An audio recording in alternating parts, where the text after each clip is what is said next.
Hello বন্ধুরা, তোমরা সবাই কেমন আছো? আশা করি ভালো আছো, সুস্থ আছো। তো আমিও ভালো আছি। মৌসুমি অফিসিয়াল চ্যানেলে তোমাদের সবাইকে স্বাগত জানিয়ে আজকে চলে এলাম নিরামিষ রান্না নিয়ে। তো চলো, প্রথমে তেজপাতা দেবো, আর দেবো গোটা জিরে। আর আজকে রান্না করবো এই যে আলু কেটে নিয়েছি ডুমো ডুমো করে আলু দিয়ে, আর এই যে দেখতে পাচ্ছ সয়াবিন করবো, কুচো সয়াবিন। তো চলো, তেলটা গরম হয়ে গেছে, ফোড়নটাও গরম হয়ে গেছে, আর এখন আমি আলুগুলোকে দিয়ে ভালো করে ভেজে নেব।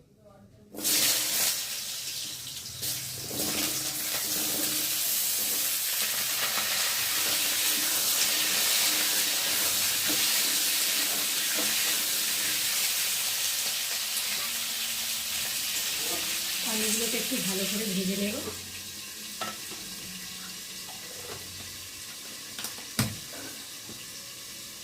আর আমি সয়াবিনটা ভেজে নিলাম না, আলুর সাথে মশলার সাথে পরে কষিয়ে নেবো একেবারে। তো সয়াবিনটা ভেজে নিলে তো কোনো শক্ত শক্ত ভাব হয়ে যায়, তার জন্য আমি ভাবলাম একসাথে কষিয়ে নিলে ভাজাও হয়ে যাবে, কষানো হয়ে যাবে। আর আজকে একটু রোদ দিয়েছে তো কাঁচা ধোয়া করলাম অনেক কিছু। তো আজকে আবার শনিবার, যেহেতু আমাদের নিরামিষ, এই জন্য এদিকে ভাত হচ্ছে, আর সবই আলু তরকারি করবো আর ডাল করবো, আর কষাটা আবার একটু ভাজাভুজি করে নেবো। আলুটা একটু নেড়ে দিই।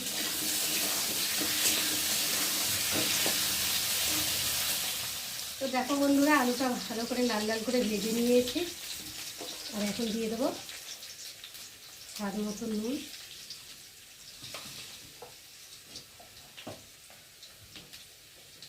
হলুদ গুঁড়ো, আদা বাটা, জিরে বাটা। লঙ্কার প্যাকেটটা তো কাটা হয়নি, বাকি ঝাল। চলে এবার দেবো লঙ্কার গুঁড়ো দিয়ে ভালো করে কষিয়ে নেব।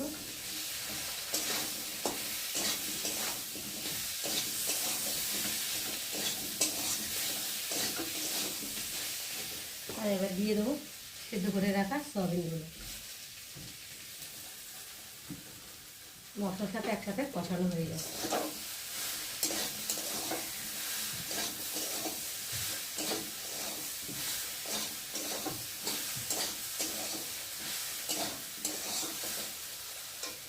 গরম পড়ছে না,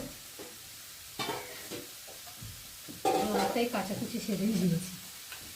একটা করে উল্টাতে যাচ্ছি, আবার আসছি, আবার রান্না করছি। যেহেতু আজকে নিরামিষ, রান্নার ঝামেলাটা কম আছে, ওখানে ভাবলাম আজকে একটু কাঁচা ধোয়া করে দিই। আর রোদ দিয়েছে, কদিন যা বৃষ্টি হয়েছে না, পাতা কাপড় মশারি ফটারি যা বন্ধ হয়েছে, ভালো করে চেঁচে দিয়েছি, গায়ে আরও শুকনো হয়ে গেছে এখন।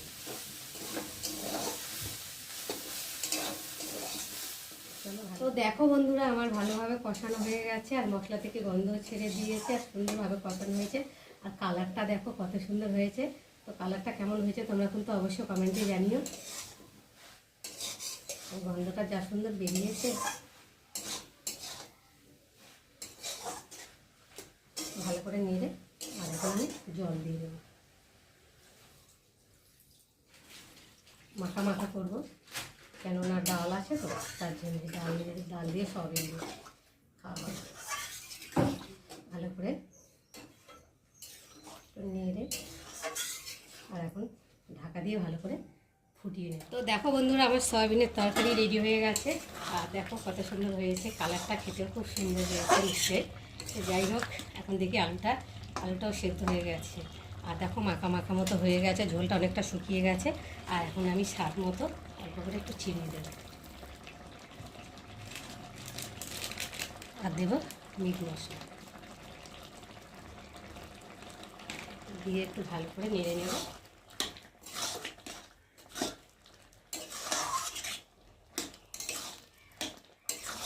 চিনিটা তো একটু মোটা ধরনের, বলো দাদাভাই নিয়ে এসেছে, দেখো চিনিটা দেখাই, দেখো কত মোটাই, দেখো একটু সময় লাগে তরকারিতে দিতে, গলতে। যাই হোক, একটু ফুটিয়ে নেব। তো বন্ধুরা, আজকে আমার নিরামিষ সয়াবিনের তরকারি কেমন লাগলো তোমরা কিন্তু অবশ্যই কমেন্ট করো, ভালো লাগলে লাইক কমেন্ট শেয়ার করো, আর আমার চ্যানেলে যদি নতুন হয়ে থাকে চ্যানেলটাকে সাবস্ক্রাইব করো। তো চলো, আবার তোমাদের সঙ্গে দেখা হবে পরের ব্লগে, ততক্ষণ তোমরা তোমাদের খেয়াল রাখো, তোমরা আমার চ্যানেলটাকে সাবস্ক্রাইব করতে থাকো, আর আমি এইদিকে তরকারিটাকে ঢালতে থাকি।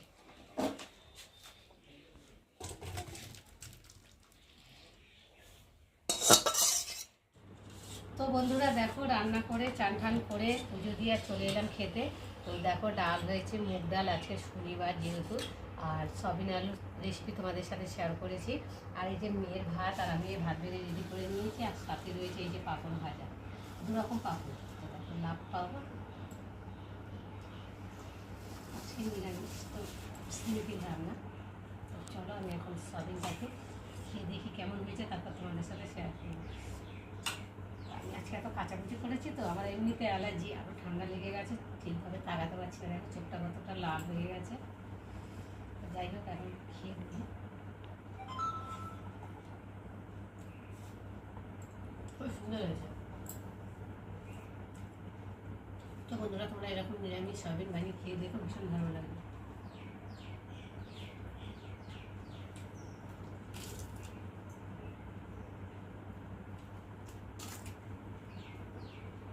ডালের সাথে পাপড় ভাজা থাকলে আর কিছু লাগবে, তাই না বন্ধুরা? তরকারিটা খুব সুন্দর হয়েছে।